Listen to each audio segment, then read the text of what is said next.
Hello students, welcome to EPG Pathshala. I am Professor Pankaj Madan from Faculty of Management Studies, Gurukul Kangadi Vishwavidyalaya in Haridwar. Today we are going to talk on module Hypothesis Testing and Decision Making under the paper Quantitative Techniques for Management Decisions. After the completion of this module, the student will understand the hypothesis testing, the conditions for using the distribution in testing hypothesis, standard error, procedure in hypothesis testing, errors in hypothesis tests, and concept of one sample t-test. Setting up and testing hypotheses is an essential part of statistical inference. In order to formulate such a test, some theory is to be put forward, either because it is believed to be true or because it is to be used as a basis of argument, but has not been proved yet.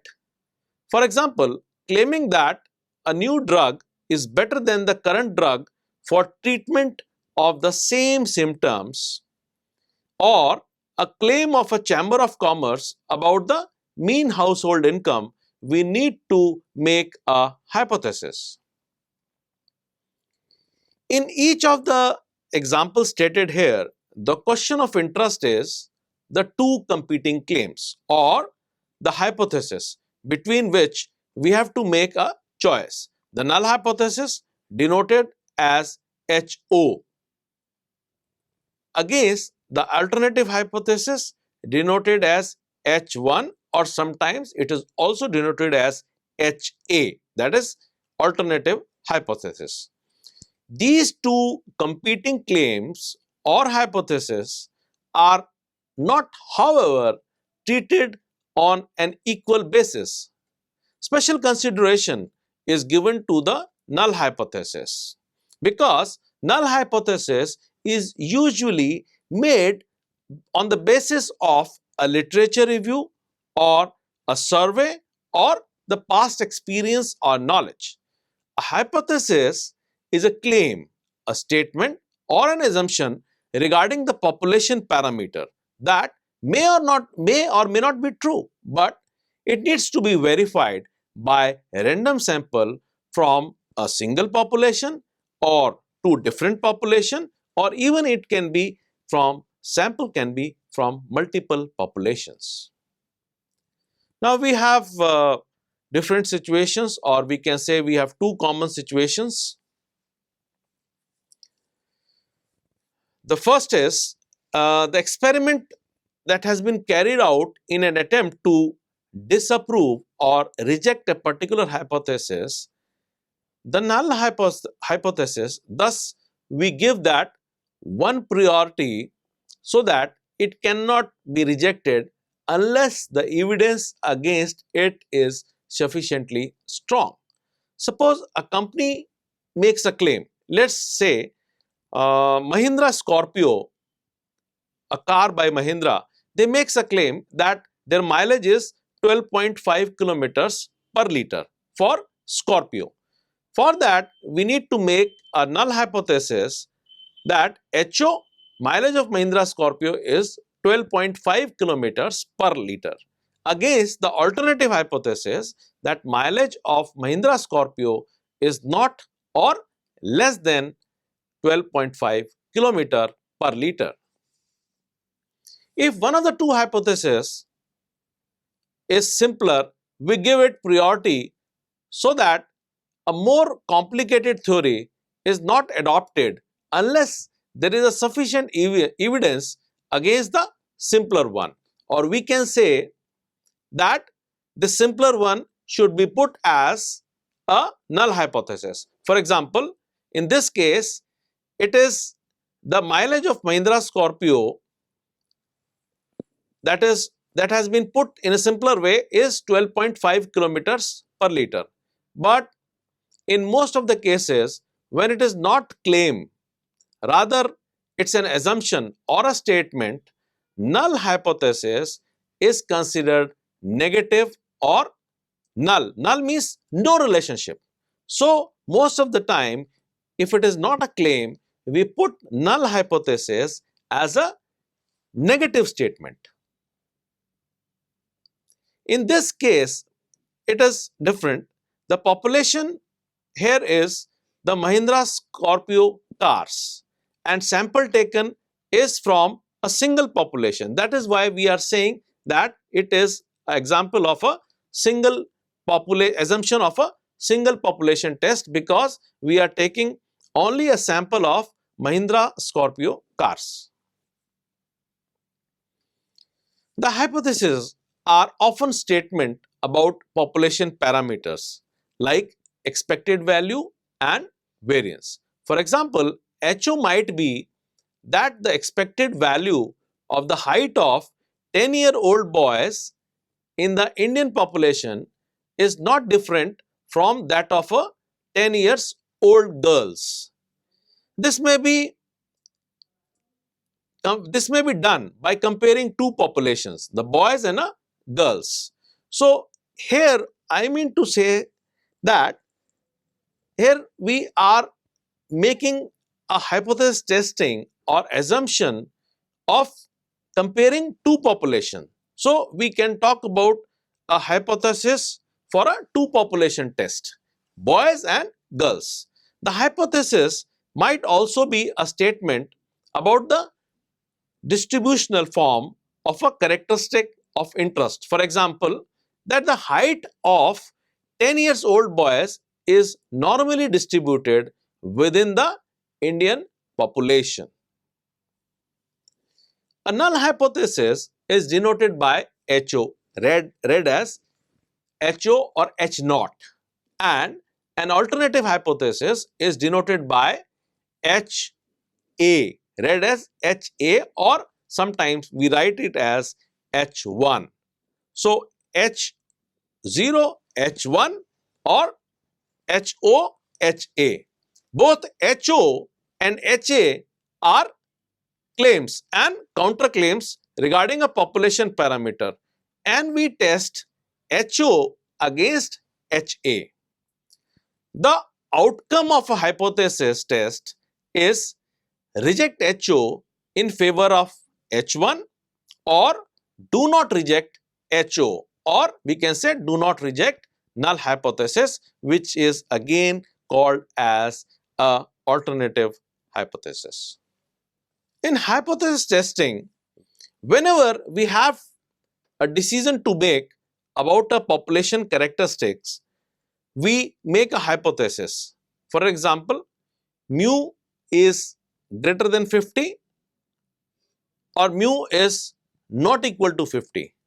Suppose we want to test the hypothesis that mu or the mean is not equal to 50. Then we can think of our opponent suggesting that mu is equal to 50. We call the opponent's hypothesis the null hypothesis and write it as H naught or HO m, or we can also write here as mu is equal to 50. And we make our own assumption or our own hypothesis as an alternative hypothesis. So in that case, we will write H1 colon mu is not equal to 50. For the null hypothesis, we always use equality, since we are comparing mu with a previously determined mean. For the alternative hypothesis, we have the choices of using less than or greater than or not equal to sign. Now, tagging the two competing claims regarding a parameter as null hypothesis or H1 or HA, the alternative hypothesis, is a matter of semantics, and it does not affect the final decision on which claim is accepted and which one is rejected. Means if HO is accepted or HO is rejected, or alternative hypothesis is accepted. That most of the time the students get into the problem of deciding that which test has to be used in which situation. So for that, I have made this table, and from this table you can see that there are two conditions. In one condition, when you are testing, and this test is about the means, and when you are testing the hypothesis about the means, and the sample size is more than 30, and the population standard deviation is known, or when the population standard deviation is not known, in both the cases you have to use Z table or the Z test. But I may like to caution you that when you use SPSS or a statistical software, they do not show or they do not use the Z statistics or the Z table. Most of the time, they use the T table or the T statistics. On the other hand, if the sample size is less than or equal to 30, and we assume that the population is normally distributed, then in that case, the population standard deviation is known, you can use Z table. But if the population's standard deviation is not known and the sample size is less than 30, then you have to use T test for hypothesis testing. Suppose you don't have a standard deviation of a population, and when the population is very large, normally it is difficult to collect the data or to find out the standard deviation. In that case, for the convenience, or when you use the sample and you compute your hypothesis testing based on not the population but based on the sample, in that case the standard deviation of the sampling distribution or the distribution of the sample status is called the standard error. Or theoretically, you can understand that there is more chance of an error when you are testing based on the sample rather than the population. So you can see here, instead of using the population standard deviation, you use the standard error. And the standard error formula is sigma x bar is equal to sigma upon under root x, where x is the sample size. When x is large, the probability of sample value of the statistics deriving from its mean by more than 3 times its standard error is very small. We therefore apply this formula to find out the degree of reliability of the statistics when inference drawn about the population based on the data of a sample. Consequently, the determination of standard error of statistics is a matter of importance in the sampling of large samples. How do you use this standard error? And its use, you can use this standard error to test the given hypothesis. It also provides an idea about the unreliability of a sample. However, in case of different distribution, you find out the standard error with a different formula. Like to determine the limits within which the parameters are expected to lie, standard error of a binomial distribution is under root npq, where n is the size of the sample, p is the number of success trial, and q is the number of failure. Now let's see the procedure for hypothesis testing. When we test a hypothesis, we proceed in the following manner. First, formulate the null hypothesis and alternative hypothesis, as I have told you through my previous slides, that we make HO and H1. Then choose a level of significance. And what is the level of significance?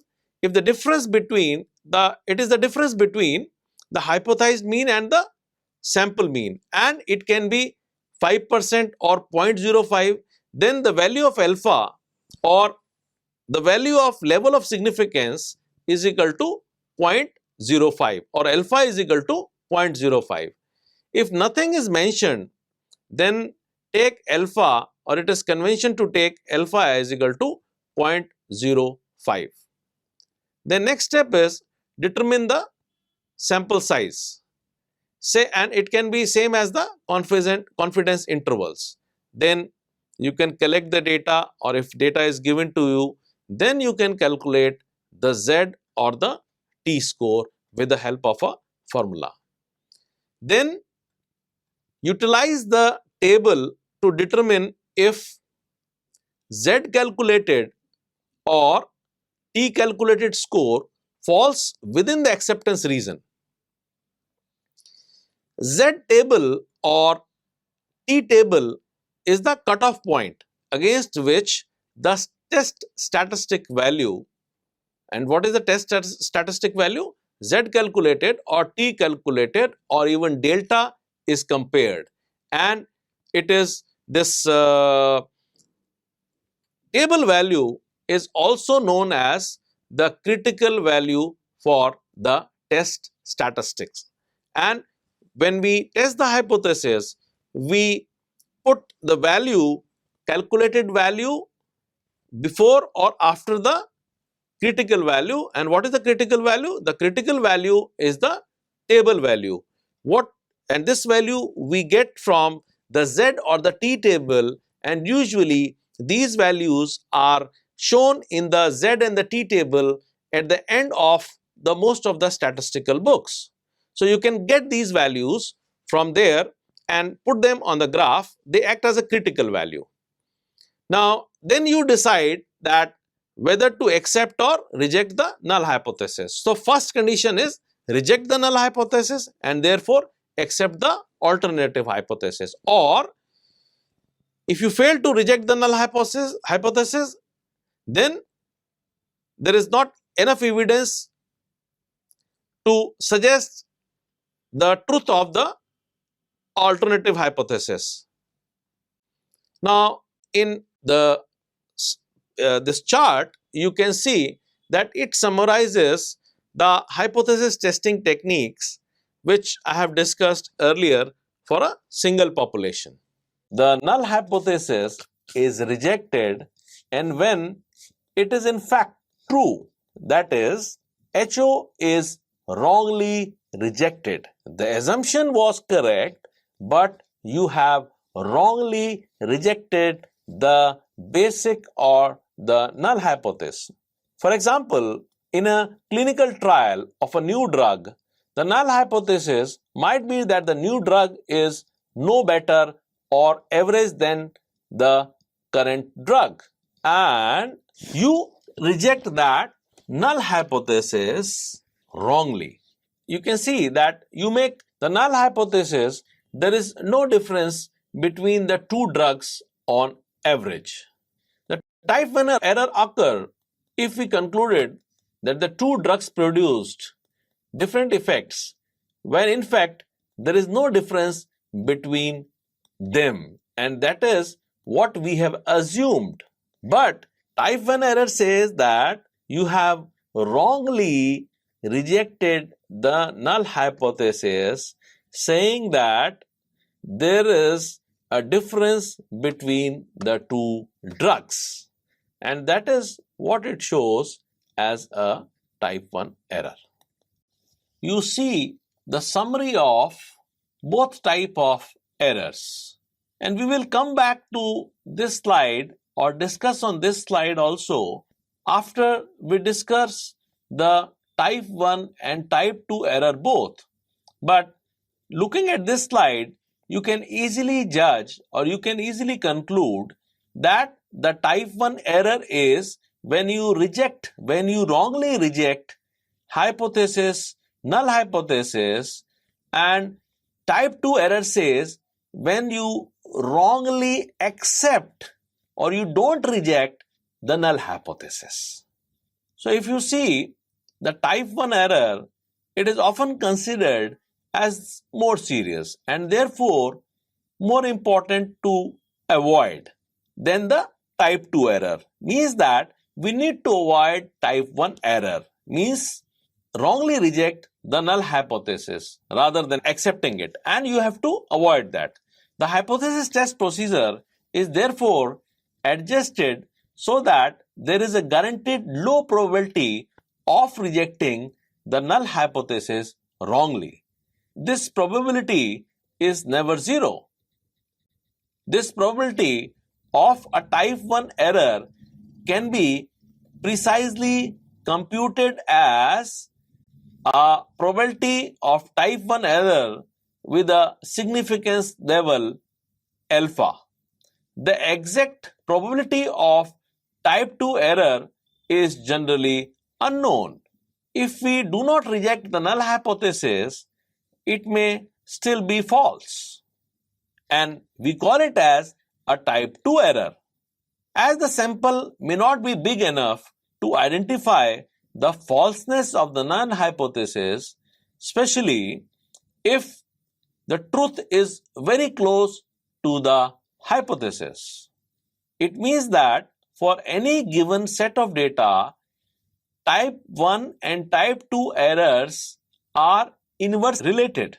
The smaller the risk of the one, the higher the risk of the other. The type 1 error can also be referred to as error of the first kind and type 2 as the error of second kind. Let's talk about type 2 error. In a hypothesis test, a type 2 error occurs when null hypothesis HO is not rejected when it is in fact false. For example, in a clinical trial of a new drug, the null hypothesis may be that the new drug is no better or average than the current drug. So, what is the null hypothesis? There is no difference between the two drugs or on an average. So, the type 2 error would occur if it was concluded that the two drugs produced the same effect. Means there is no difference between the two drugs on average, when in fact they are produced different ones. Type 2 error is frequently due to sample sizes being too small.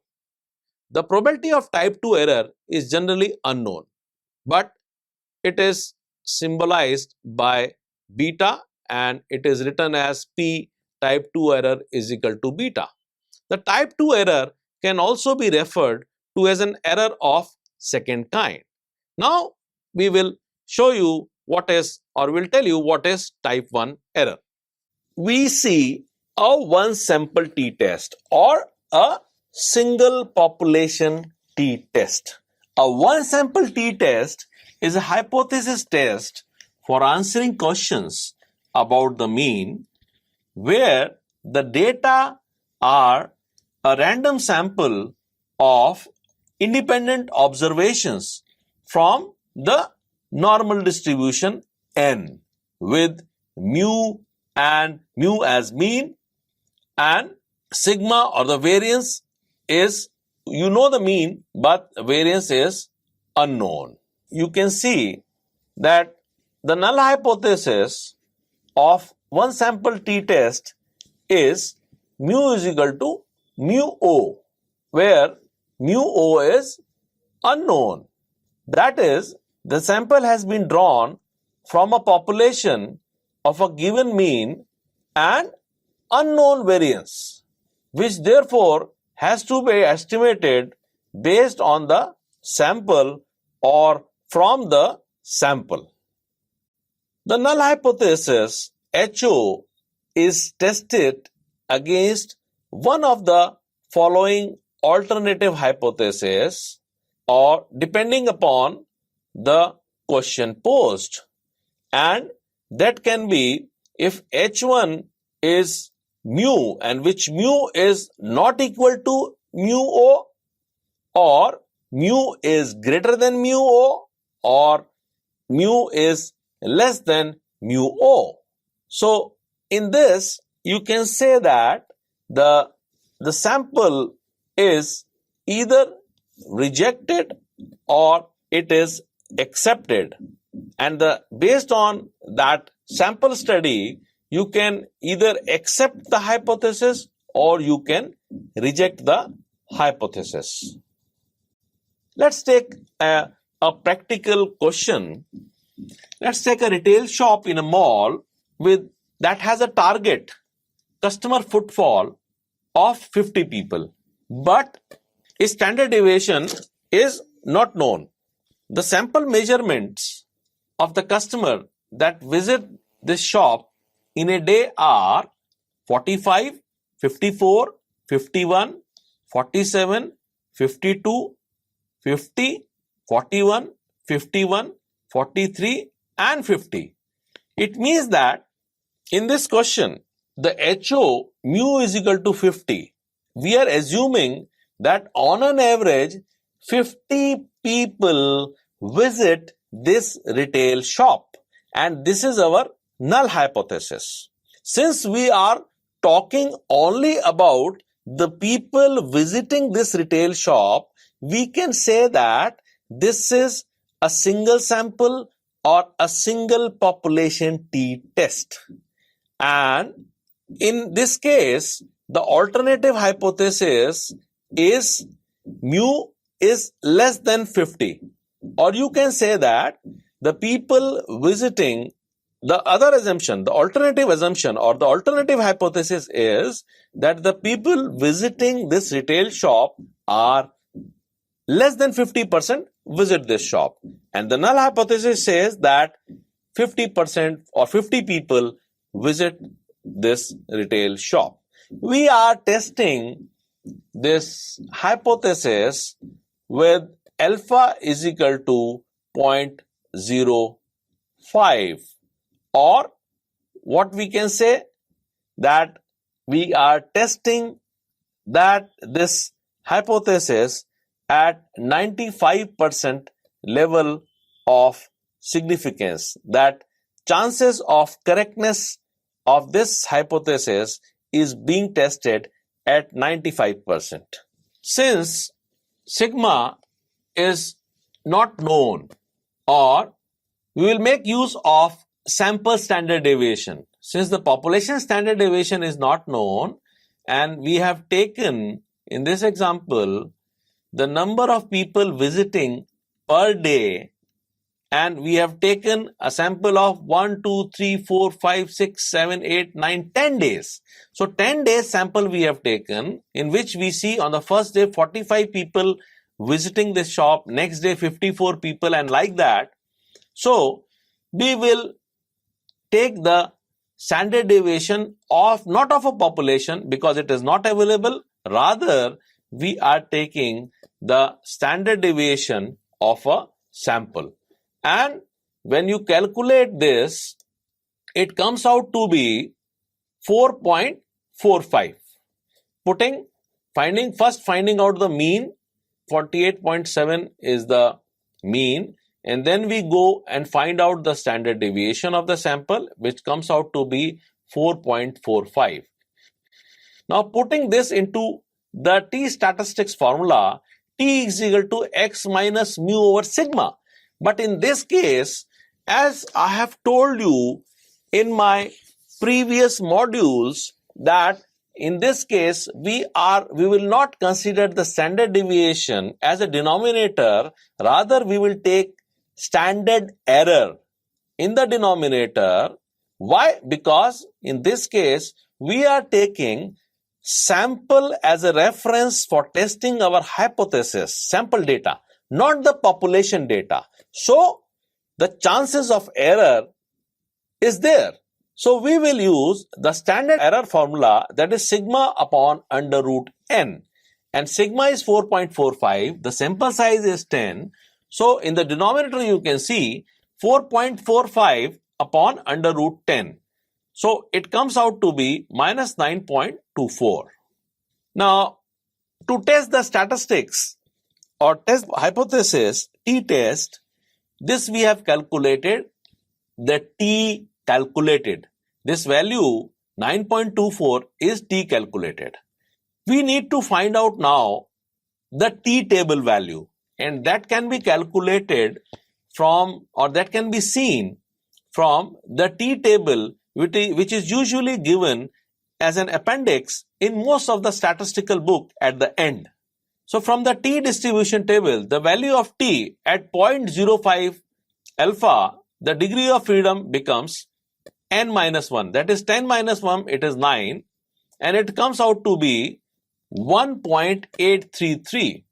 And since the table value, which is 9.24, is less than 1.833, so we reject the null hypothesis, stating that since the calculated value T calculated is minus 0.924 falls in the acceptance region, HO is accepted at 5% level of significance.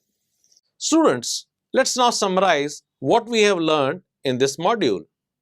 This module provides an opportunity to the students to develop an understanding about the basic concepts related to the hypothesis testing, because it is an essential part of statistical inference.